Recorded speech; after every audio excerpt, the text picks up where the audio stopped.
নমস্কার বন্ধুরা, Tiyasha food house চ্যানেলে সকল বন্ধুদের স্বাগত জানিয়ে নতুন রেসিপি নিয়ে আজকের ভিডিওটি শুরু করছি। আজকে আমি আপনাদেরকে শিম ও আলু দিয়ে এমন একটি রেসিপি তৈরি করে দেখাবো যেটা রুটির সাথে খুবই ভালো লাগবে খেতে।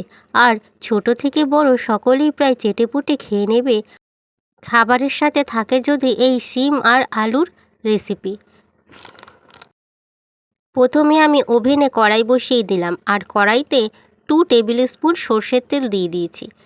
এরপর তেলটা যখন হালকা গরম হয়ে আসবে তখন ওর মধ্যে দিয়ে দিলাম কালো জিরা ফোড়ন আর দিয়ে দিলাম একটা শুকনো লঙ্কা। শুকনো লঙ্কাটাকে আমি চিড়ে দিয়েছি। তারপরে আমি দিলাম 4 থেকে 5 কোয়া রসুন। রসুনটাকে একদম কুচি কুচি করে কেটে নিয়েছি। এছাড়া দিলাম 5টা কাঁচা লঙ্কা। কাঁচা লঙ্কাটাকে আমি চিড়ে দিয়েছি। সব কিছু একসাথে তেলের মধ্যে খুব ভালো করে ভেজে নিতে হবে। রসুনের কাঁচা গন্ধ ছাড়া পর্যন্ত এই ফোড়নগুলোকে একসাথে ভালো করে ভেজে নিয়েছি। ফোড়নটা যখন ভাজা ভাজা হয়ে যাবে তখন এর মধ্যে দিয়ে দেব কুচনো পেঁয়াজ। এইবারে পেঁয়াজ দেওয়ার পর পেঁয়াজটাকে প্রথমে খুব ভালো করে ভেজে নিতে হবে। পেঁয়াজটা একদম লাল করে আমি ভেজে নেব। এখন পেঁয়াজটাকে তেলের মধ্যে ভালো করে নেড়েচেড়ে ভেজে নিচ্ছি। আর বন্ধুরা, আজকের এই শিম আলু রেসিপিটা আপনারা অবশ্যই বাড়িতে একবার হলেও রান্না করে নেবেন। আর রাতের ডিনারে রুটি দিয়ে যদি এই ধরনের শিম আলু চচ্চড়ি থাকে তাহলে মনে হয় একটা রুটি বেশিই খাওয়া যাবে। এখানে পেঁয়াজটা খুব ভালো করে ভেজে নিয়েছি আমি। এরপরে এর মধ্যে দিয়ে দেব কেটে রাখা আলু। আমরা সাধারণত আলু ভাজার জন্য যেই সাইজ করে কাটি তার থেকে একটু মোটা করে কেটে নিতে হবে আলুগুলোকে। এইবারে সব আলুগুলো পেঁয়াজের মধ্যে দিয়ে দিয়েছি।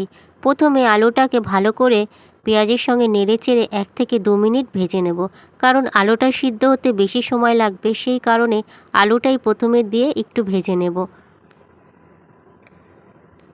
আলুটা যখন হালকা করে ভাজা হয়ে যাবে তখনই এর মধ্যে দিয়ে দেব শিমগুলো।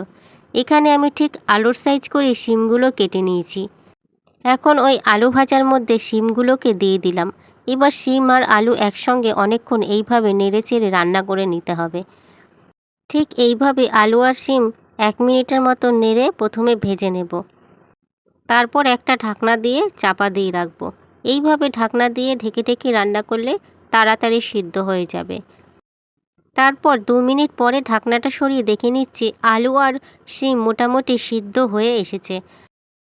তবে এবারে আমি দেখে নিচ্ছি আলু মোটামুটি সিদ্ধ হয়ে গেছে, এছাড়া শিমও মোটামুটি সিদ্ধ হয়ে গেছে। এইভাবে আলু আর শিম যখন মোটামুটি সিদ্ধ হয়ে আসবে তখনই এর মধ্যে দিয়ে দিলাম টমেটো।